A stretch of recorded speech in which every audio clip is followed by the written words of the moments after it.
I welcome you all my dear students to my channel Engineers Study. आज को यहाँ पर बुक दिख पा रही है इंग्लिश कुमार भारती स्टैंडर्ड 10 की। इसका चैप्टर है 3.3 का स्टीफन हॉकिंग। ठीक है, तो एक बहुत ही बड़े साइंटिस्ट थे। ठीक है, उनके बारे में आज हम जानेंगे, उनकी रिसर्च के बारे में, उनकी हेल्थ कैसी थी उसको भी यहाँ पर बताया गया, उनकी लाइफ के बारे में हमें कुछ यहाँ पर सीखने को मिलेगा। ठीक है, ओके। स्टीफन हॉकिंग 8 जनवरी 1942 को इनका जन्म होता है और 14 मार्च 2008 को इनकी डेथ हो जाती है। ठीक है, he was an English theoretical physics. ये क्या थे? अंग्रेजी के, इंग्लिश का मतलब ब्रिटेन के थे, ब्रिटिश थे, है ना। थ्योरेटिकल फिजिस्ट, फिजिस्ट मतलब भौतिक शास्त्री, और थ्योरेटिकल का मतलब उन्होंने फिजिक्स की थियोरी दी थी, बहुत सारे सिद्धांत दिया था उन्होंने। ठीक है, तो ये क्या थे? एक इंग्लिश थ्योरेटिकल फिजिक्स थे, कॉस्मोलॉजिस्ट थे। कॉस्मोलॉजिस्ट का मतलब क्या होता है? देखो, the science of the origin and development of the universe. इस ब्रह्मांड का ओरिजिन कैसे हुआ, यानी जन्म कैसे हुआ, और ये कैसे डेवलप हुआ, ये पूरी दुनिया, ये पूरी सृष्टि, ब्रह्मांड, उसकी स्टडी जब हम करते हैं उसको बोलते हैं कॉस्मोलॉजी। ठीक है, ओके। तो एक कॉस्मोलॉजिस्ट भी थे। ठीक है, ऑथर है, मतलब ऑथर है, इन्होंने बुक भी लिखी है ना। And director of research and the centre at the center of theoretical cosmology within the Cambridge University, जो कि कहाँ है? कैम्ब्रिज यूनिवर्सिटी, इंग्लैंड में। ठीक है, तो क्या है? ऑथर भी है, डायरेक्टर है, research at the centre of theoretical cosmology. एक सेंटर है, centre of theoretical cosmology, research at the centre of theoretical cosmology, वहाँ के डायरेक्टर है। कहाँ पर? With in the Cambridge university में। बहुत ही बड़ी यूनिवर्सिटी है, महान यूनिवर्सिटी इंग्लैंड की, उस कैम्ब्रिज यूनिवर्सिटी में ये डायरेक्टर भी रह चुके हैं। ठीक है, थ्योरेटिकल कॉस्मोलॉजी में। Hawking was the first to set out a theory of cosmology. ये हॉकिंग पहले व्यक्ति थे जिन्होंने क्या किया? सेट आउट मतलब प्रेजेंट किया, सामने रखा, हमारे सामने, है ना। एक थियोरी, एक सिद्धांत हमारे सामने रखा, किसका? ऑफ कॉस्मोलॉजी, ब्रह्मांड के विकास का, उसके जन्म का, है ना। और इसको कैसे एक्सप्लेन किया? Explained bye a union. उन्होंने एक्सप्लेन किया इस सिद्धांत को कॉस्मोलॉजी के। यूनियन मतलब मिश्रण से, किसके मिश्रण से? Of the general theory of relativity. एक सिद्धांत होता है जनरल थियोरी ऑफ रिलेटिविटी, उसके द्वारा, एंड क्वांटम मैकेनिक्स। ये दो चीज को मिला करके, उसका यूनियन बना करके, दोनों की मदद से उन्होंने कॉस्मोलॉजी को एक्सप्लेन करने की कोशिश की थी, एक्सप्लेन किया था उन्होंने। ठीक है, Hawking was an honorary fellow of the royal society of arts. देखिए गाइस, हॉकिंग जो थे, स्टीफन हॉकिंग क्या थे? बहुत ही सम्माननीय व्यक्ति थे, है ना। एक रॉयल सोसाइटी ऑफ आर्ट्स होती है, जिसको शॉर्टकट में FRSA बोलते हैं, वहाँ के एक बहुत ही सम्माननीय सदस्य माने जाते हैं। A lifetime member of the pontifical academy of science, और लाइफ टाइम मेंबर है ये, हमेशा के लिए मेंबर बन गए थे किसके? पोर्टिफिशियल एकेडमी ऑफ साइंस के। ठीक है, एंड अ रेसिपिएंट, रेसिपिएंट मतलब रिसीवर, जिनको मिला था, किस, कौन सी चीज? रेसिपिएंट मतलब रिसीवर, लेने वाले, of the presidential medal of freedom. Presidential medal of freedom भी इन्हें मिला हुआ है, जो कि क्या है? द हाईएस्ट सिविलियन अवार्ड है। कहाँ का? अमेरिका का, इन द US का।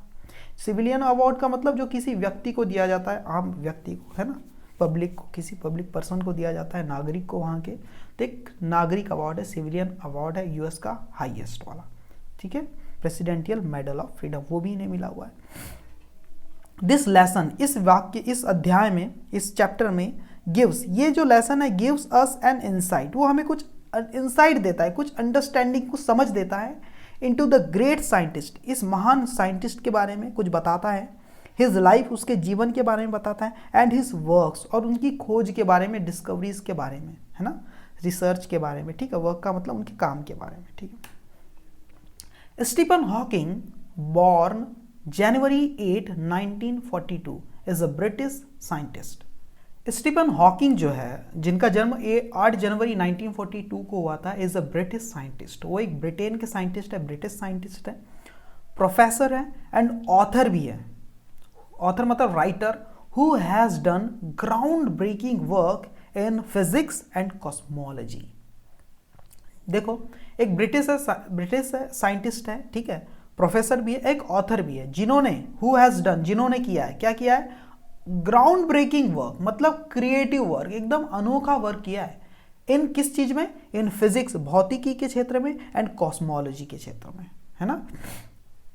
एंड और हुज बुक्स, और जिनकी जो बुक्स है ना, हैव हेल्प्ड, उन्होंने काफी मदद की है, to make science accessible to everyone. उनकी बुक जो बुक्स थी, किताबें उन्होंने जो लिखी, ऑथर थे क्योंकि वो, है ना, उन्होंने काफी हेल्प की उनकी किताबों ने, टू मेक साइंस को बनाने में, एक्सेसिबल मतलब उपयुक्त या पहुंच के, टू एवरीवन, हर किसी तक पहुंचने लायक बनाया साइंस को, हर किसी तक साइंस पहुंच जाए, साइंस और उसका जो फायदा है सबको पहुंच जाए, ऐसा उन्होंने साइंस को बनाया। उनकी बुक की मदद से कई साइंटिस्ट ने उनकी बुक्स को पढ़ा, और जो उसमें जो ज्ञान था बुक्स में, है ना, उसको आज हम अपने जीवन में साइंस के रूप में देख पाते हैं, डेवलपमेंट के रूप में देख पाते हैं।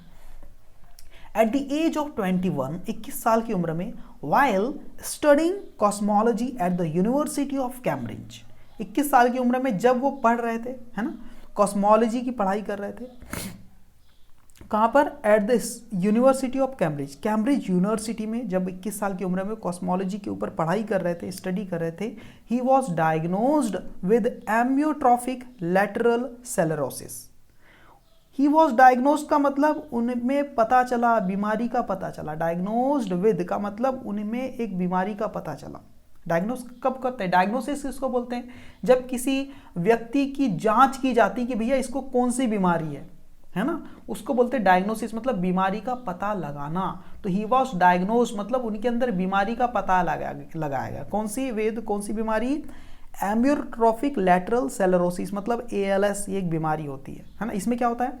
Part of his life story was डेपिक्टेड, कुछ जो हिस्सा है उनके लाइफ स्टोरी का, उनके जीवन की कहानी का कुछ जो हिस्सा है, वॉज डेपिक्टेड, वो दिखाया गया था, इन द 2014 फिल्म, 2014 की एक फिल्म है, उसमें दिखाया गया है। और फिल्म कौन सी थी? The theory of everything. The theory of everything नाम की एक मूवी है। उस मूवी में, जो कि 2014 की फिल्म है, इनके जीवन का कुछ हिस्सा दिखाया गया स्टीफन हॉकिंग के। ठीक है, आप बोलेंगे बीमारी कौन सी होती है? बीमारी क्या होती है? देखो बताता हूं आपको। पता है लकवा एक बीमारी होती है। लकवे में क्या होता है?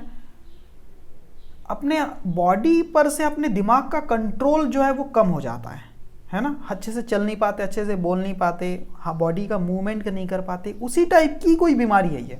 ठीक है, जिसमें क्या होता था, स्टीफन हॉकिंग का जो ब्रेन था वो सिग्नल नहीं भेज पा रहा था बॉडी अपने मसल्स को, उनकी मसल्स काम नहीं कर पा रही थी। ठीक है, उनकी बॉडी काम नहीं कर पा रही थी। देखो आगे पता चलेगा। ओवर द ईयर्स, साल दर साल, स्टीफन हॉकिंग हैज रिटन और co-written a total of 15 books. साल दर साल स्टीफन हॉकिंग हैज रिटन, उन्होंने लिखी है। क्या लिखी है? और को रिटन मतलब मिल करके लिखी किसी की मदद से। कुल मिला के 15 बुक्स उन्होंने लिख डाली। A few of the most noteworthy include, a few कुछ ऑफ द मोस्ट नोटवर्दी, जो कि बहुत ज़्यादा ध्यान देने लायक है। इंक्लूड, उसमें क्या क्या इंक्लूड की जाती है? इन 15 बुक्स में से सबसे ज़्यादा, बहुत ही ज़्यादा नोटवर्दी मतलब बहुत ही फेमस, ध्यान देने योग्य बुक कौन सी है? द ग्रैंड डिज़ाइन, ये एक बुक है, the grand design. The universe in a nutshell, ये एक बुक है, और द थियोरी ऑफ एवरीथिंग। ये 3 बुक इनमें बहुत ही ज़्यादा खास है इन 15 बुक में। ठीक है, अब देखो क्या है। इन 1988 को हॉकिंग कैटेपुल्टेड, मतलब कैटेपल्ट का मतलब होता है सक्सेसफुली किसी चीज को आप लॉन्च करते हैं, है ना, उसके साथ टू लगता है। ठीक है, देखो 1988 में हॉकिंग जी ने, स्टीफन हॉकिंग ने क्या किया? लॉन्च किया बड़े सक्सेसफुल तरीके से टू इंटरनेशनल प्रोमिस। पूरे इंटरनेशनल प्रोमिस का मतलब पूरी दुनिया भर के लोगों के लिए बहुत ज़्यादा फेमस होते हुए उन्होंने क्या लॉन्च किया? विद द पब्लिकेशन ऑफ, एक पब्लिकेशन के साथ कौन सी बुक लॉन्च की? अ brief history of time, a brief history of time.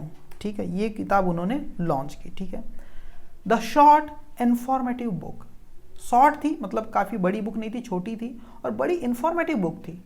Became, ये जो छोटी और बहुत ही इंफॉर्मेटिव बुक बिकेम मतलब बन गई, क्या बन गई? एन अकाउंट ऑफ कॉस्मोलॉजी, मतलब अकाउंट ऑफ मतलब एक एक्सप्लेनेशन बन गई, जिसको पढ़ के जिसमें एक्सप्लेन किया गया था, है ना। कॉस्मोलॉजी फॉर द मासेस, मतलब लोगों के लिए, मासेस मतलब लोगों के लिए। तो ये जो बुक थी क्या बन गई? एक अकाउंट बन गई, एक्सप्लेनेशन बन गई, किस चीज का? कॉस्मोलॉजी फॉर द मासेस, लोगों के लिए। And offered an interview of space overview, sorry, and offered an overview of space and time, और इस बुक में क्या ऑफर किया गया था, क्या दिखाया गया था, एक ओवरव्यू पूरा बता दिया गया था, पूरा हर चीज को समझा दिया गया था। स्पेस और टाइम के बारे में कुछ नॉलेज यहाँ पर दी गई थी। The existence of God and the future, और जो एग्जिस्टेंस जो होता है, जो उपस्थिति है, जो अस्तित्व है किसका, भगवान का, और द फ्यूचर, और फ्यूचर के बारे में भी कुछ चीजें यहाँ पर बताई गई थी। ठीक है, कि भगवान के बारे में भी, भगवान है कि नहीं है ना, और फ्यूचर भविष्य के बारे में, भविष्य हम कैसे देख सकते हैं, समझ सकते हैं, ये सब चीजें उसमें थोड़ा थोड़ा कुछ एक्सप्लेन करने की कोशिश की गई थी। ठीक है, समझ गए यहाँ से।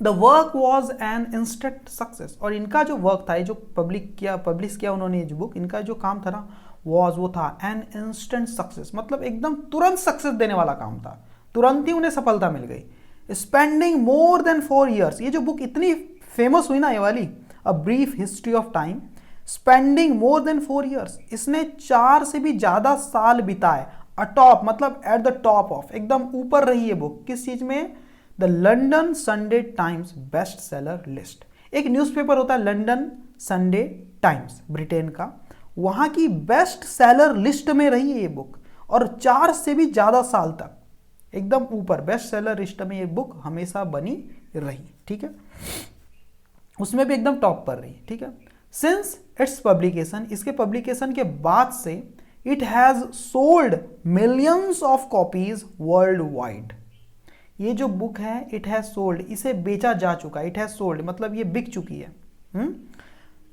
लाखों कॉपीज इसकी, लाखों प्रतियां, कॉपीज, वर्जन इसके बिक गए हैं वर्ल्ड वाइड, पूरी दुनिया भर में।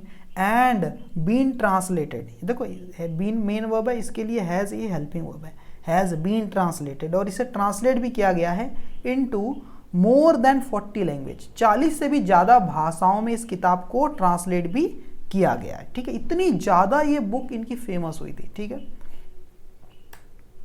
अ ब्रीफ हिस्ट्री ऑफ टाइम, ये जो बुक है इनकी, a brief history of time, जिसका जिक्र हमने किया, also wasn't as easy to understand as some had hoped, ये जो बुक थी ना, ऑल्सो वॉजंट एज ईजी, वो इतनी भी ज्यादा आसान नहीं थी टू अंडरस्टैंड, समझने के लिए, एज जितना कि सम हैड होप्ड, कुछ लोगों ने उम्मीद की थी, इतनी ज्यादा आसान नहीं थी समझने के लिए।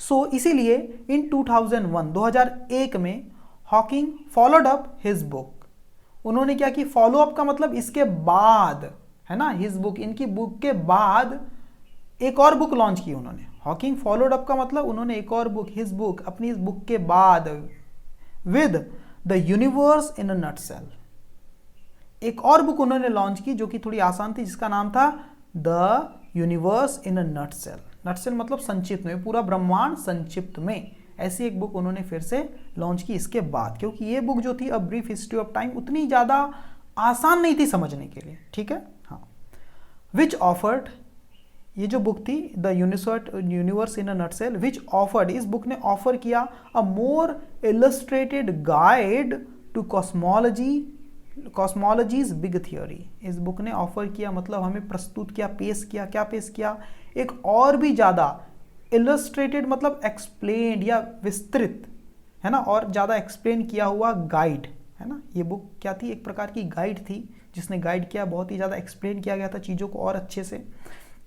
किस चीज के बारे में, टू कॉस्मोलॉजीज बिग थियरीज, जो ब्रह्मांड की कॉस्मोलॉजी, अंतरिक्ष विज्ञान की जो बड़ी बड़ी थियरी, जो सिद्धांत है, उसको यहाँ पर समझाया गया। ठीक है, कॉस्मोलॉजी का मतलब पता है ना, ये पूरा ब्रह्मांड का जन्म कैसे हुआ, ये ब्रह्मांड पूरा डेवलप कैसे हुआ, यहाँ तक कैसे पहुंचा, उसकी जो साइंस होती है, उसकी जो स्टडी होती है, उसको कॉस्मोलॉजी बोलते हैं। ठीक है, इन 2005 और 2005 में Hawking authored the even more accessible, इसके बाद हॉकिंग ने और पेश की, ऑथर मतलब लिखी, इवन मोर एसेसिबल, और भी ज्यादा आसान, एसेसिबल मतलब पहुंच के लायक, जो लोगों को समझ में आ जाए, और भी आसान एक बुक उन्होंने लॉन्च की है ना, लिखी, और वो बुक थी अ brief history of time, a brief history of time, ये बुक उन्होंने लिखी, which further simplified the original works, जो उनके ओरिजिनल वर्क को, जो अ ब्रीफ हिस्ट्री ऑफ टाइम में लिखा था, उसको और भी ज्यादा सिंप्लीफाई करती, आसान बनाती है ना। कोर कॉन्सेप्ट, उनके जो कॉन्सेप्ट है उनको और भी अच्छे से एक्सप्लेन करती हैं। Touched upon the newest development in the field like string theory, और उसके जो कॉन्सेप्ट है वो टच अपॉन मतलब वो छूते हैं, द न्यूएस्ट डेवलपमेंट, जो आज की जो आधुनिक डेवलपमेंट हो रही, जो विकास हो रहा है in the field of string theory, है ना, उन सिद्धांत को भी ये बुक छूती है, ठीक है। मतलब उस बुक के कॉन्सेप्ट को यूज किया गया है स्ट्रिंग थियोरी के जो एडवांस सिद्धांत होते हैं फिजिक्स के, उसमें। टुगेदर दीज 3 बुक्स, इन 3 बुक के साथ, along with Hawking's own research, ये 3 बुक है ना जो हमने पीछे नाम लिया, अ ब्रीफ हिस्ट्री ऑफ टाइम, ठीक है, ये वाली एक बुक हो गई, the universe in a nutshell, ये एक बुक हो गई, और एक अ ब्रीफर हिस्ट्री ऑफ टाइम, ये एक बुक। एक तो ब्रीफ हिस्ट्री ऑफ टाइम था, ये ब्रीफर हिस्ट्री ऑफ टाइम था, ठीक है। ये 3 बुक है ना, ये बोला ना टुगेदर दिस 3 बुक, ये 3 बुक अलॉन्ग विद, और इसके साथ साथ Hawking's own research and papers, Hawking की खुद की रिसर्च और उसके जो पेपर उन्होंने तैयार किए थे, रिसर्च पेपर, आर्टिकुलेट, वो एक्सप्रेस करते हैं, 3 बुक और इनके रिसर्च पेपर आर्टिकुलेट मतलब एक्सप्रेस करते हैं, हमें बताते हैं the physicist's personal research for science holy grail. वो फिजिसिस्ट जो लोग हैं, यानी जो भौतिक शास्त्री लोग हैं, जो साइंटिस्ट लोग हैं, उनके पर्सनल रिसर्च को साइंस के लिए और भी एक होली ग्रेल बताते हैं, मतलब बहुत ही उचित बताते हैं, बहुत ही यूजफुल बताते हैं। जो दूसरे फिजिक्स है, जो फिजिसिस्ट है, जो दूसरे भौतिक शास्त्री, जो वैज्ञानिक लोग हैं, जो साइंटिस्ट लोग हैं, है ना, उनके लिए ये क्या है, साइंस होली ग्रेल, मतलब विज्ञान की बहुत ही उपयुक्त चीज है। होली ग्रेल है मतलब ऐसी चीज है जिसको लोग समझना चाहते हैं, जानना चाहते हैं, प्राप्त करना चाहते हैं, ऐसी चीज बन गई है उनकी 3 बुक और उनके रिसर्च पेपर, इतने काम की वो चीज थी, ठीक है। अ सिंगल यूनिफाइंग मतलब combined theory that can combine cosmology, the study of the big, cosmology मतलब पूरे ब्रह्मांड का अध्ययन करना, एकदम बड़ी चीज का अध्ययन करना, ठीक है। तो एक सिंगल यूनिफाइंग फाइंड मतलब combined theory, a single unifying मतलब combined theory that can combine cosmology, देखो कॉस्मोलॉजी को कंबाइन कर लो और क्वांटम मैकेनिक्स, ये 2 चीजों को आप कंबाइन कर लो, ठीक है। उसके कॉम्बिनेशन से जो बनी हुई थ्योरी थी, टू एक्सप्लेन, उस थ्योरी ने एक्सप्लेन किया, क्या एक्सप्लेन किया, हाउ द यूनिवर्स बिगेन, ये यूनिवर्स की, इस ब्रह्मांड की शुरुआत कैसे हुई, इसका पता कैसे चला। सबसे पहले तो हमने क्या किया, कॉस्मोलॉजी का अध्ययन किया, है ना, the study of the big, और quantum mechanics, the study of the small, यानी स्मॉल चीजों का, एटम के लेवल पर हमने स्टडी की। ये दोनों को मिलाकर क्या किया, एक्सप्लेन कर पाए कि हाउ द यूनिवर्स बिगेन, कि वास्तव में यूनिवर्स की, इस ब्रह्मांड की शुरुआत कैसे हुई। It's this kind of ambitious thinking that has allowed Hawking, who claims he can think in 11 dimensions, देखो it's this kind of ambition, उनका इस प्रकार का एम्बिशियस थिंकिंग थी, मतलब बहुत ही ज़्यादा बिल्कुल जुनून से भरी हुई, इच्छाओं से भरी हुई उनकी जो थिंकिंग थी, सोच थी, दैट हैज अलाउड हॉकिंग, जिसने हॉकिंग को ये करने दिया, ये करने की उनके अंदर क्षमता आई। हु क्लेम्स, जो हॉकिंग वही है, हु क्लेम्स जो दावा करते हैं, क्या दावा करते हैं, he can think in 11 dimensions, 11 अलग अलग तरीके से चीजों को सोच सकते हैं, 11 डायमेंशन में सोच सकते हैं। टू ले आउट मतलब प्रेजेंट, हाँ, तो ये जो देखो समझते हैं ना, उनका जो एम्बिशियस थिंकिंग थी, मतलब एकदम जुनून वाली, बहुत ही ज्यादा उनकी अंदर इच्छा थी, उनकी सोच थी कि भाई ब्रह्मांड को जानेंगे जानेंगे, ये वाली जो एम्बिशियस थिंकिंग थी ना, जुनून से भरी हुई जो सोच थी ना, उन्होंने क्या किया, अलाउ किया हॉकिंग को टू ले आउट मतलब प्रेजेंट करने के लिए, बताने के लिए, क्या बताने के लिए, some big possibilities of humankind, है ना, लोगों के बारे में कुछ बड़ी बड़ी पॉसिबिलिटीज, कुछ संभावना के द्वार उन्होंने ह्यूमन काइंड के लिए, मतलब लोगों के विकास के लिए खोलना चाहे, मानव समाज के लिए खोलना चाहे, ठीक है। ही इज कन्विंस्ड, वो कन्विंस्ड थे, वो ये मानते थे, क्या मानते थे, दैट की टाइम ट्रेवल इज पॉसिबल, कि टाइम को ट्रेवल करना पॉसिबल है, मतलब टाइम में आप पास्ट में भी जा सकते हो, आप फ्यूचर में भी जा सकते हो, आगे क्या होगा वो देख सकते हो, यानी टाइम ट्रेवल पॉसिबल है, ऐसा वो मानते थे। एंड दैट ह्यूमंस में इंडीड कॉलोनाइज, और ह्यूमंस जो लोग हैं, मनुष्य जो लोग हैं, में इंडीड वो भी कॉलोनाइज किए जा सकते हैं other planets in the future, future में दूसरे किसी ग्रह पर भी इंसानों को कॉलोनाइज किया जा सकता है, मतलब बसाया जा सकता है, ऐसा वो मानते थे, ठीक है। जैसे मंगल पे भी हम बस सकते हैं, ऐसा उनका कहना है कहीं ना कहीं। इन सितंबर 2010, सितंबर 2010 में Hawking spoke against the idea that God could have created the universe in his book the grand design. देखो समझना यहाँ पर, देखो स्टीफन हॉकिंग और आइंस्टाइन, अल्बर्ट आइंस्टाइन, दोनों के विचार में यहाँ पर आपको मतभेद देखने को मिलेगा, दोनों के विचार अलग अलग थे, है ना। देखो स्टीफन हॉकिंग क्या कहते हैं कि ये जो भगवान ने दुनिया की रचना नहीं की है, और स्टीफन हॉकिंग बोलते हैं नहीं, भगवान ने ही इस प्रकृति की रचना की है, गॉड की कोई शक्तियों से यूनिवर्स, इस ब्रह्मांड की रचना हुई है। ऐसा दोनों के विचारों में थोड़ा सा अंतर है ना, डिफरेंस है। तो हॉकिंग स्पोक, सितंबर 2010 में हॉकिंग ने कहा, क्या कहा स्टीफन हॉकिंग में, क्या कहा, अगेंस्ट द आइडिया, इस विचार के खिलाफ उन्होंने क्या कहा, दैट कि God could have created the universe in his book, कि भगवान ने कुड हैव क्रिएट किया होगा द यूनिवर्स, इस पूरे ब्रह्मांड को भगवान ने क्रिएट किया होगा। इस बात के खिलाफ, अगेंस्ट, है ना, इस विचार, द आइडिया, इस विचार के खिलाफ उन्होंने कहा है ना, कहाँ पर कहा ये बात, इन हिज बुक, उनकी एक किताब में उन्होंने बात कही, द ग्रैंड डिजाइन, उनकी जो बुक है ना द ग्रैंड डिजाइन, इसमें कि उन्होंने क्या कहा है, स्पोक मतलब कहा है, अगेंस्ट मतलब के खिलाफ, किसके खिलाफ, द आइडिया, विचार, कौन सा की विचार, दैट कि गॉड ने भी क्रिएट किया होगा इस पूरे ब्रह्मांड को, अपनी इस बुक में उसके खिलाफ उन्होंने कुछ कहा है, कुछ लिखा है ना। हॉकिंग प्रीवियसली आर्ग्यूड, हॉकिंग पहले तो बहस करते थे, आर्ग्यू करते थे, दैट की belief in a creator could be compatible, पहले क्या करते थे, काफी विरोध करते थे कि भगवान पर विश्वास करना, किसी क्रिएटर पर विश्वास करना कुड बी कंपैटिबल, वो थोड़ा सा लॉजिकल हो सकता है विद मॉडर्न साइंटिफिक थियोरीज, हो सकता है कि कुछ मॉडर्न साइंटिफिक थियोरी के द्वारा ये बात पर भरोसा किया जा सके। हिज न्यू वर्क, उनकी जो नया जो वर्क था, नई जो खोज थी, रिसर्च थी, हावेवर हालांकि कंक्लूडेड, वो कंक्लूड करती है दैट कि उनकी जो न्यू वर्क है, न्यू रिसर्च है, उसके द्वारा ये कंक्लूड किया जाता है, ये कंफर्म किया जाता है, पता चलता है दैट कि the big bang was the inevitable consequence, मतलब certain result of the laws of physics and nothing more. जो बिग बैंग था, बिग बैंग मतलब एक धमाका हुआ था, बिग बैंग एक थ्योरी का नाम है ना। कोई लोग क्या बोलते हैं, जो हॉकिंग है ये क्या मानते हैं कि ये ब्रह्मांड की शुरुआत क्या हुई थी, एक बड़े धमाके से हुई थी, उस धमाके को बोलते हैं big bang, big bang theory, एक बहुत बड़े धमाके से हुई थी।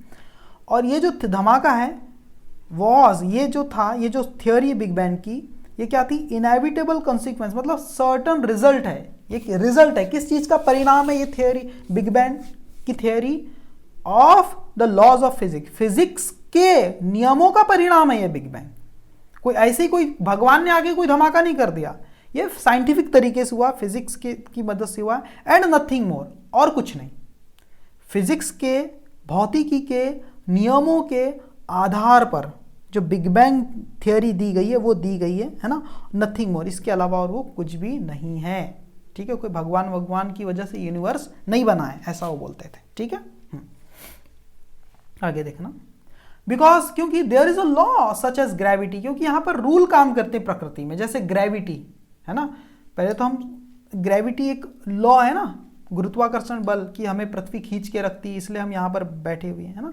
The universe can and will, ये जो ब्रह्मांड है, कैन वो सकता है, एंड विल और करेगा, क्रिएट इटसेल्फ फ्रॉम नथिंग, वो खुद ही क्रिएट हो सकता है, वो क्रिएट कर सकता है खुद को, और कभी खराब भी हो गया, मतलब ये ब्रह्मांड नष्ट भी हो गया तो विल क्रिएट, तो क्रिएट कर लेगा वो इटसेल्फ, खुद को, अपने आप ही, फ्रॉम नथिंग, बिना किसी मदद के, जीरो से, फ्रॉम नथिंग मतलब जीरो से, बिना कुछ के, अपने आप ही वो खुद को क्या कर सकता है, ब्रह्मांड, ये खुद को यूनिवर्स क्रिएट कर सकता है।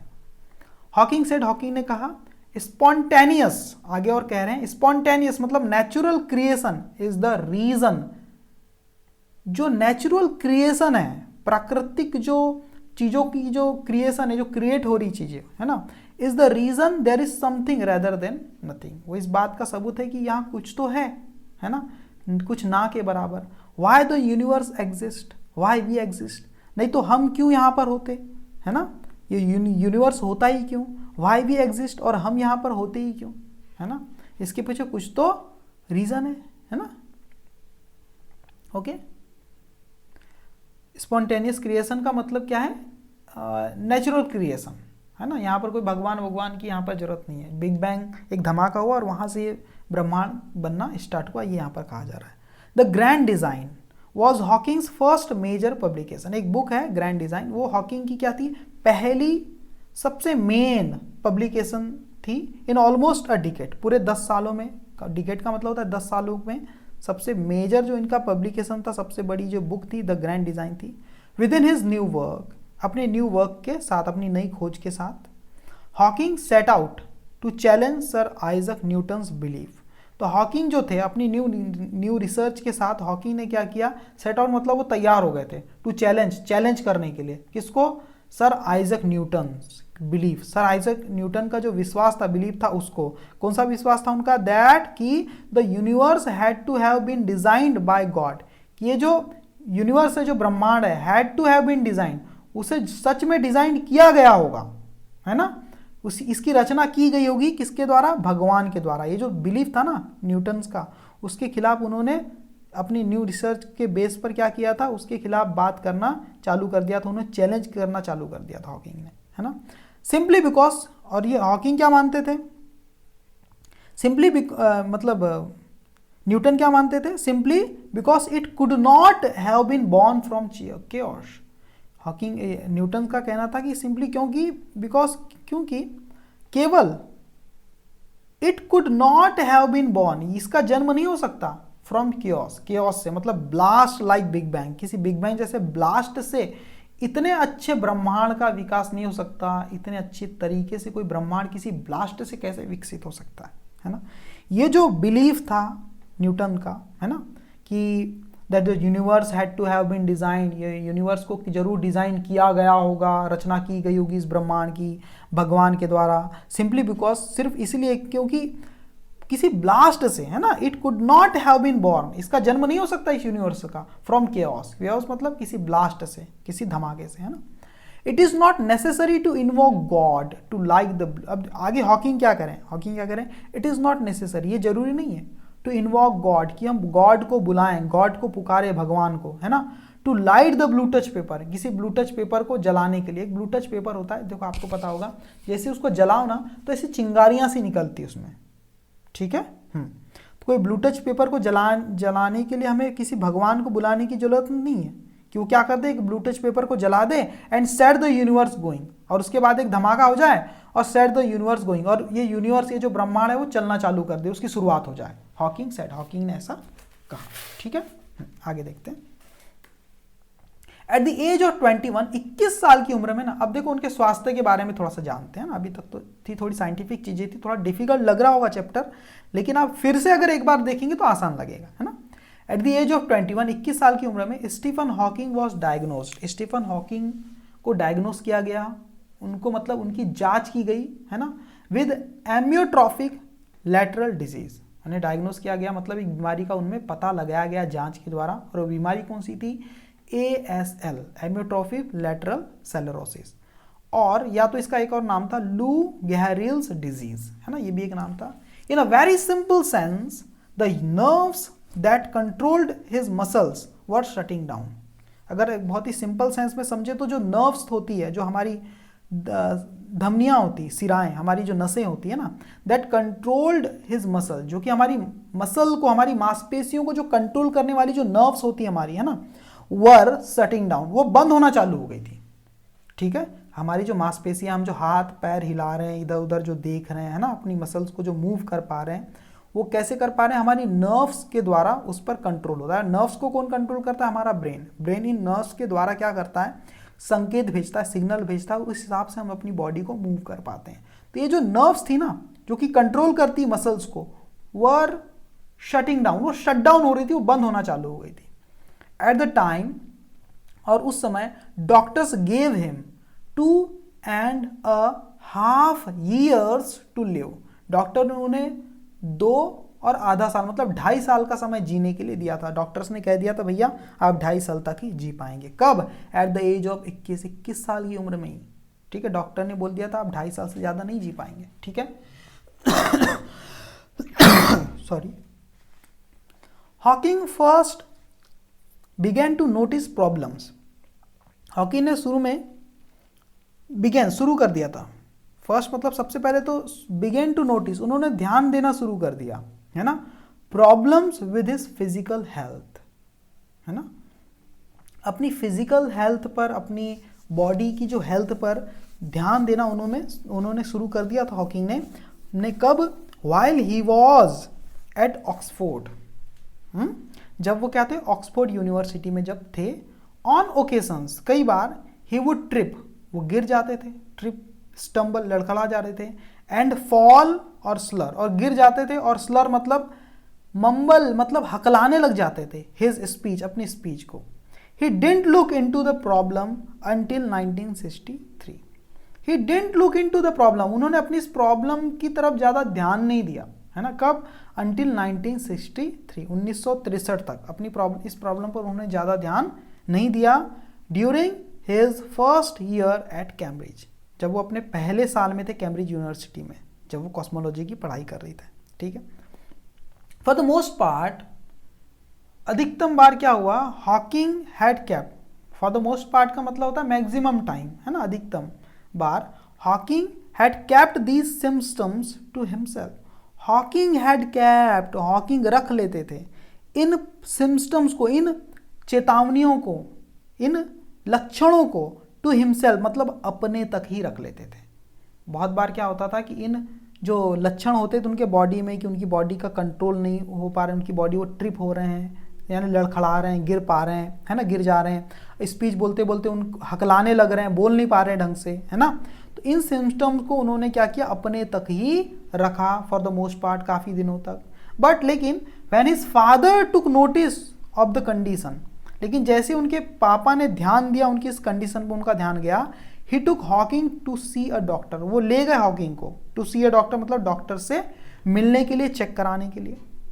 For the next 2 weeks, see का मतलब यहाँ मिलना है, ठीक है, हाँ, फॉर द नेक्स्ट 2 वीक्स, और अगले 2 सप्ताह के लिए, है ना, the 21 years old college student, जो 21 ईयर के जो कॉलेज स्टूडेंट थे Hawking, made his home at a medical clinic, उन्होंने अपना घर कहाँ पर बना लिया, अपना घर मतलब उनका घर क्या बन गया, एक मेडिकल क्लिनिक को ही अपना घर उन्हें बनाना पड़ा, मतलब मेडिकल क्लिनिक में उन्हें एडमिट होना पड़ा, एक हॉस्पिटल में, है ना, मेडिकल क्लिनिक में, कब, 2 सप्ताह के लिए, 2 वीक के लिए। वियर ही अंडरवेंट, जहाँ पर गो थ्रू, अंडरवेंट मतलब go through a series of test, जहाँ पर कई सारे टेस्ट उनके बॉडी के किए गए, ठीक है। They took a muscle sample from my arm, देखो हॉकिंग यहाँ पर कह रहे हैं कुछ, देखो यहाँ से और यहाँ तक, ये जो इन्वर्टेड कॉमास है ना, यहाँ से लेके यहाँ तक, इसके अंदर जो बात लिखी वो हॉकिंग कह रहे हैं, क्या कह रहे हैं, देखो, they took a muscle sample from my arm, वो मेरी भुजाओं से, मेरे हाथ से, मेरी मसल्स का, है ना, मेरी मांसपेशियों का एक सैंपल लेते थे, है ना, स्टक मतलब इंसर्ट, डाल देते थे, इलेक्ट्रोड्स इनटू मी, मेरे बॉडी के अंदर कुछ इलेक्ट्रोड्स डाल देते थे, है ना, and injected some radio opaque fluid, ठीक है, into my spine, and watched it going up and down with x-rays as they tilted the bed, समझना यहाँ तक, ठीक है। He once said, ऐसा उन्होंने एक बार कहा था, बताया था, देखो क्या बोल रहे हैं, पहले तो मेरी बॉडी से, मेरे हाथ से मेरी मसल्स का, मेरी मांसपेशियों को काट के उसका एक सैंपल ले लिया उन्होंने, है ना, मेरे बॉडी में इलेक्ट्रोड डाल दिया उन्होंने। इलेक्ट्रोड मतलब कुछ ऐसी चीज होती है जो कुछ आपकी बॉडी में, जैसे आप इलेक्ट्रोड डाल देंगे ना, तो ये पता चलेगा कि इलेक्ट्रोड के अंदर कुछ पावर आ रही है कि नहीं, है ना, समझे। इलेक्ट्रोड मतलब 2 क्षण आपके बॉडी में डाल दी जाती है मेटल की, और ये चेक किया जाता है अगर इलेक्ट्रोड के द्वारा कुछ सेंसेशन आपके बॉडी के उस पार्ट तक पहुंच पा रही कि नहीं, ब्रेन से कुछ करंट पास हो रहा है कि नहीं ब्रेन से आपके बॉडी तक, ठीक है, वो चेक किया जाता था, ठीक है। तो इलेक्ट्रोड डाल दिया था मेरे अंदर उन्होंने, and injected some radio opaque fluid, और कुछ रेडियो ओपेक फ्लूइड होता है कुछ, है ना, जिसमें क्या होता है, यानी रेडियो ओपेक फ्लूइड का मतलब होता है एक्सरेज उसमें से पास हो सकती है, एक्सरे, ठीक है, उसको बोलते हैं radio opaque fluid, into my spine, मेरे स्पाइन में मतलब मेरे पीछे रीढ़ की हड्डी में डाल दिया उन्होंने, एंड और watched it going up and down, और उस रेडियो ओपेक फ्लूइड को ऊपर नीचे जाता हुआ वो देखते थे, है ना, किसकी मदद से, विद एक्सरेज, एक्सरे की मदद से। अगर एक्सरे की मदद से किसी चीज को बहुत अच्छे से जांचना है तो हम क्या करते थे, उस एरिया में एक फ्लूइड को डाल देते हैं, रेडियो ओपेक फ्लूइड को, तो इस फ्लूइड के थ्रू उस एक्सरे के द्वारा हम अच्छे से चीज़ों को विजिबल कर पाते थे, देख पाते थे, ठीक है, ये एक टेक्नोलॉजी है। क्यों, कैसे कर पाते थे, ऊपर नीचे जाते कैसे देख पा रहे थे, एज, क्योंकि दे टिल्टेड, उन्होंने झुका लिया था द बेड, मेरे बेड को थोड़ा सा इंक्लाइन कर लिया, तो थोड़ा सा झुका के रखा था। ही वन सेड, उन्होंने एक बार ऐसा कहा, आफ्टर ऑल दैट, इन सब के बाद, they didn't tell me what I had,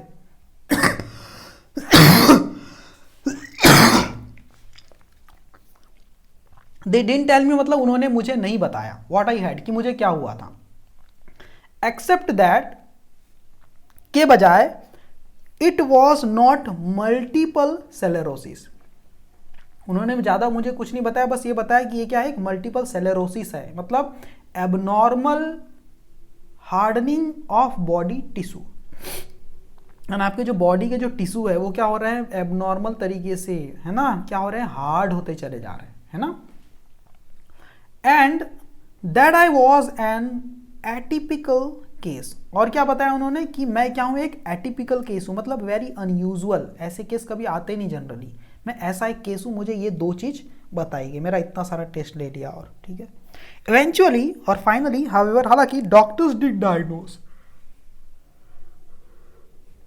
doctors ने क्या कर लिया, did diagnose Hawking with the early stage of ALS, doctor ने हालांकि डायग्नोज कर लिया था, बीमारी का पता लगा लिया था, कौन सी बीमारी का, एएलएस का, इसके अर्ली स्टेज में, मतलब शुरुआत में ही, उसके बावजूद भी it was devastating news for him and his family, लेकिन ये बीमारी इतनी बड़ी थी ना, इट वॉज डिवास्टेटिंग न्यूज, ये बहुत ही खतरनाक न्यूज थी, बहुत ही बुरी न्यूज थी, फॉर हिम, उनके लिए, हॉकिंग के लिए, एंड हिज फैमिली, और उनके परिवार के लिए, बट लेकिन a few events prevented him from becoming completely despondent, लेकिन कुछ ऐसे इवेंट आए जिन्होंने प्रिवेंटेड, बचाया, हिम मतलब उन्हें, फ्रॉम बिकमिंग, होने से, क्या होने से, कंप्लीटली, पूरी तरह से, डेस्पोंडेंट मतलब निराश या उदास होने से, कुछ इवेंट ऐसे थे जिन्होंने उन्हें बचाया, ऐसी कुछ घटनाएं हुई, वो क्या घटना हुई कि इनके अंदर कुछ हिम्मत आई, है ना, पूरी तरह से निराश नहीं हुई है, द फर्स्ट ऑफ दीज केम, और सबसे पहला जो इवेंट था वो क्या था, while Hawking was still in the hospital, Hawking जब हॉस्पिटल में ही थे तब क्या हुआ, देयर, वहां पर, ही शेयर्ड अ रूम, उन्होंने एक रूम शेयर किया था विद अ बॉय, एक लड़के के साथ, सफरिंग फ्रॉम ल्यूकमिया, जो कि ल्यूकमिया की बीमारी से सफर कर रहा था, मतलब पीड़ित था, ल्यूकमिया का मतलब ब्लड कैंसर, है ना, उस बीमारी से पीड़ित एक बच्चे के साथ उन्होंने अपना रूम शेयर किया था, उसी जिस रूम में ये थे उसी रूम में वो भी पेशेंट था, है ना, relative to what his roommate was going through, relative मतलब जान करके, रिलेट करके, तुलना करके, है ना, to what his roommate was going through, कि किस समस्या से उनका जो रूममेट है वो गुजर रहा था, है ना, किस समस्या को झेल रहा था, इस बात से अवगत होकर, इस बात से तुलना करके, हॉकिंग लेटर रिफ्लेक्टेड, हॉकिंग बाद में क्या हुए, थोड़े से प्रभावित हुए इस चीज़ से, और उन्हें इस बात का एहसास हुआ कि भैया मेरी बीमारी तो इतनी भी ज़्यादा बुरी नहीं है ल्यूकेमिया से, है ना, इस बात से उन्हें थोड़ा सा रिफ्लेक्टिव मतलब उन्हें थोड़ा सा दिलासा मिला, थोड़ी सी सहानुभूति मिली, है ना, हिज सिचुएशन सीम्ड मोर टॉलरेबल, और उनकी जो कंडीशन थी, सिचुएशन थी, वो सीम्ड, अब वो लग रही थी क्या, मोर टॉलरेबल, मतलब थोड़ी सी सहनीय लग रही थी, अब वो चीज़ों को थोड़ा सा सहन कर पा रहे थे, है ना, नहीं तो पहले तो बिल्कुल उम्मीद खो बैठे थे वो, है ना। Not long after he was released from the hospital, Hawking had a dream that he was going to be executed. Not long after he was released, उन्हें रिलीज करने के ज़्यादा समय बाद की बात नहीं है हॉस्पिटल से, Hawking had a dream, Hawking को एक सपना आया था, देखो हॉकिंग को हॉस्पिटल से रिलीज करने के not long after he was released from the hospital Hawking had a dream, हाँ हॉकिंग को एक सपना आया था that he was going to be executed, कि उसे वहाँ से डिस्चार्ज किया जा रहा है, हॉस्पिटल से वहाँ से छुट्टी मिल रही है, ऐसा उन्हें कुछ ड्रीम आया था, सपना आया था हॉकिंग को। ही सैड, उन्होंने कहा, this dream made him realise, उनका ये जो सपना था कि मैं हॉस्पिटल से निकलूंगा एक ना एक दिन, डिस्चार्ज हो जाऊंगा, उस सपने ने उन्हें इस बात का एहसास दिला दिया जब वो बाहर निकले, दैट कि there were still things to do with his life, कि उनके ज़िंदगी में अभी काफ़ी सारी चीज़ें हैं अभी भी करने के लिए, इसलिए तो भगवान ने मुझे बचाया, मैं हॉस्पिटल से बाहर निकल पाया जिंदा, मतलब कुछ ना कुछ भगवान चाहता है कि मैं करूँ लाइफ में, ऐसा उन्हें रियलाइज हुआ, महसूस हुआ। इन अ सेंस मतलब कुल मिला के कहा जाए तो हॉकिंग्स हॉकिंग की जो बीमारी थी ना, helped him become the most become the noted scientist he is today. In a sense का मतलब होता है इनफैक्ट, सच कहा जाए तो हॉकिंग की जो बीमारी थी ना उसने काफी मदद की हिम, मतलब हॉकिंग की बिकम बनने में, क्या बनने में, द नोटेड साइंटिस्ट, एक महान साइंटिस्ट बनने में काफी मदद की। ही इज टुडे, जो वो आज हैं, जो हॉकिंग आज हैं, है ना, हम जानते हैं उनको, वो बनने में मदद की उनकी बीमारी ने, सच कहें तो। बिफोर द डायग्नोसिस, ये बीमारी का पता चलने के पहले, डायग्नोसिस के पहले, Hawking hadn't always focused on his studies. Hawking कभी भी उतने फोकस नहीं रहते थे अपनी पढ़ाई लिखाई में। वो आगे कहते भी हैं, before my condition was diagnosed, इससे मेरी कंडीशन का जब पता चला उसके पहले, I had been very bored with life, मैं अपनी जिंदगी से पूरी तरह से क्या हो गया था, ऊब गया था, बोर हो गया था। ही सेड, उन्होंने कहा, देयर हैड नॉट सीम्ड, और आगे क्या करें, there had not seemed to be anything worth doing, मुझे कुछ भी ऐसा नहीं लगता था जो कि करने लायक है ना।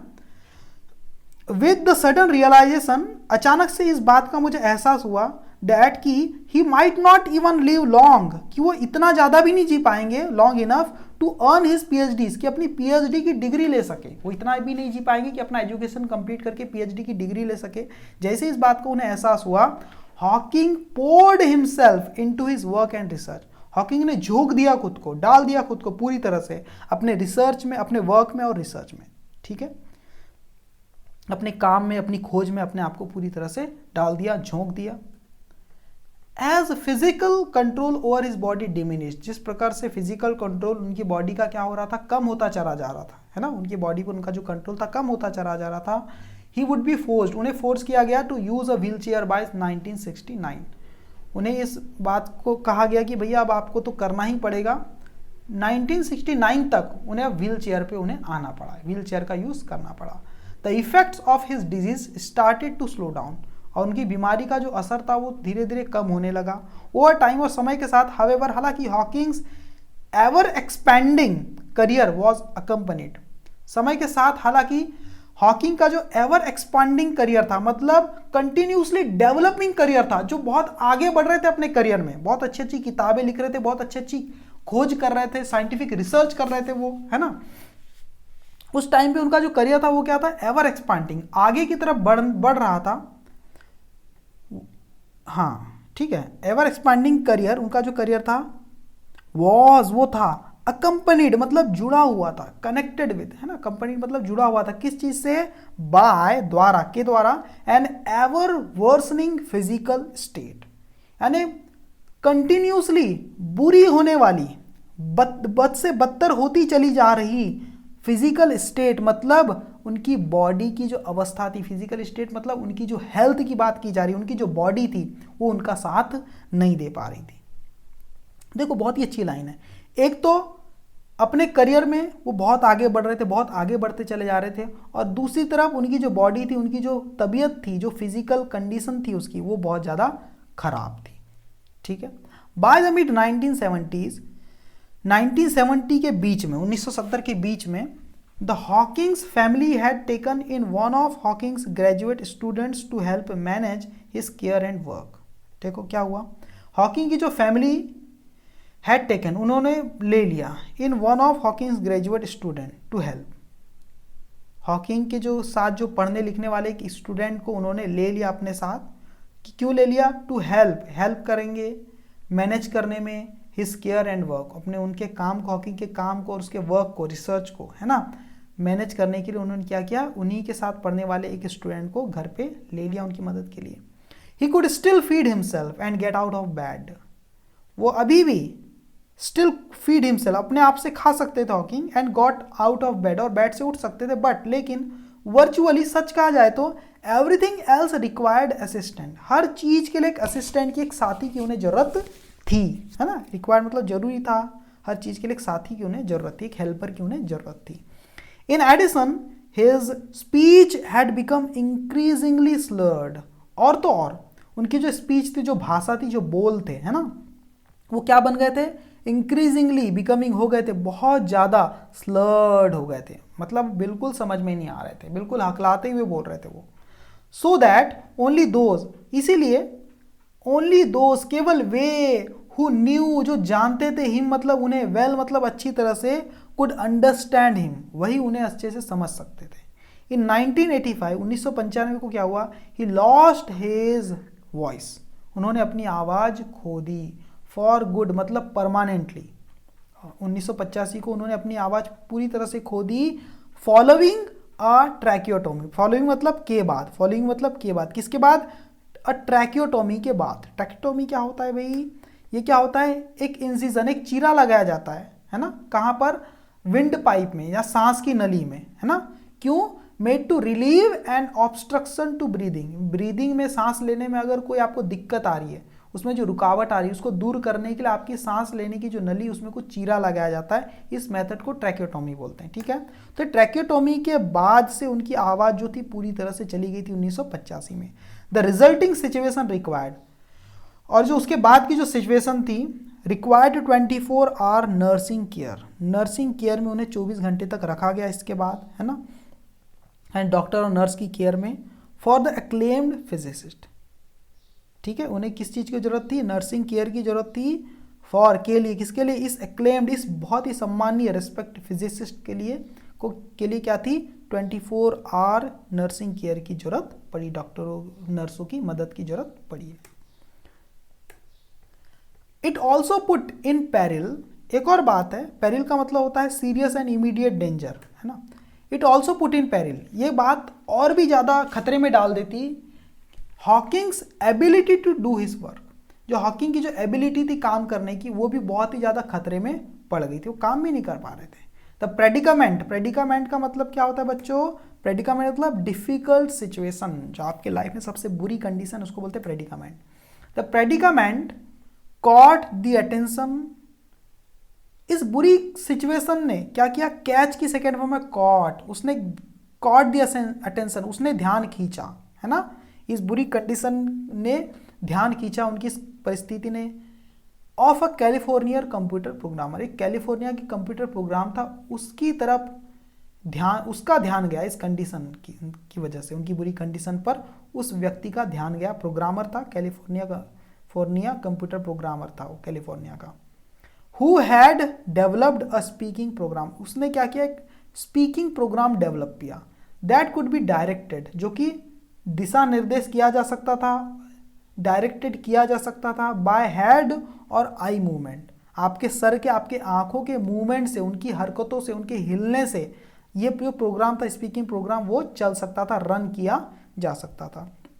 The invention allowed Hawking to select words on a computer screen that were then passed through a speech synthesiser, ये जो इन्वेंशन था, ये जो खोज थी, कंप्यूटर प्रोग्रामर ने जो एक स्पीकिंग प्रोग्राम बनाया था कंप्यूटर की मदद से, ये जो इन्वेंशन था, ये जो खोज थी, उसने अलाउड की मतलब मदद की हॉकिंग की, टू सिलेक्ट वर्ड्स को सिलेक्ट करने में, ऑन अ कंप्यूटर स्क्रीन के द्वारा, कंप्यूटर स्क्रीन में वर्ड्स को सिलेक्ट करते थे, दैट वर देन पास्ड, इन वर्ड्स को बाद में पास कर दिया जाता था, भेज दिया जाता था, through a speech synthesiser, speech synthesiser में इन वर्ड्स को भेज दिया जाता था, और इन वर्ड्स की मदद से वो क्या कहना चाह रहे हैं उसको अच्छे से अरेंज कर दिया जाता था स्पीच सिंथेसाइजर में, ठीक है। स्पीच सिंथेसाइजर का मतलब क्या है, आप कुछ वर्ड्स को सिलेक्ट करते हो, उसको स्पीच सिंथेसाइजर में भेज दो, उससे एक सेंटेंस बन के आ जाता है, ऐसा हुआ। At the time of its introduction, इनका जो परिचय था उस वक्त क्या हुआ, Hawking who still had use of his fingers selected his words with a hand held clicker, देखो at the time of its introduction, जब तक ये स्पीच सिंथेसाइजर आया तब तक क्या हुआ, हॉकिंग, जो हॉकिंग थे, who still had use of his finger, जो अभी भी अपने फिंगर का इस्तेमाल कर सकते थे, है ना, सिलेक्टेड हिज वर्ड्स, वो सिलेक्ट करते थे अपने शब्दों को, with a hand held clicker, hand held clicker की मदद से।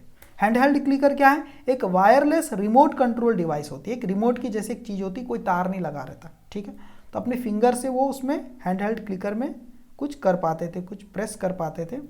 टुडे विद वर्चुअली, आज के दिन, nearly all control of his body, अब आगे के समय क्या हुआ, उनका जो बॉडी का पूरा जो कंट्रोल था ना, है ना, गॉन, वो जा चुका था, ठीक है, मतलब 2018 से पहले तक उनके बॉडी का पूरा कंट्रोल जा चुका था।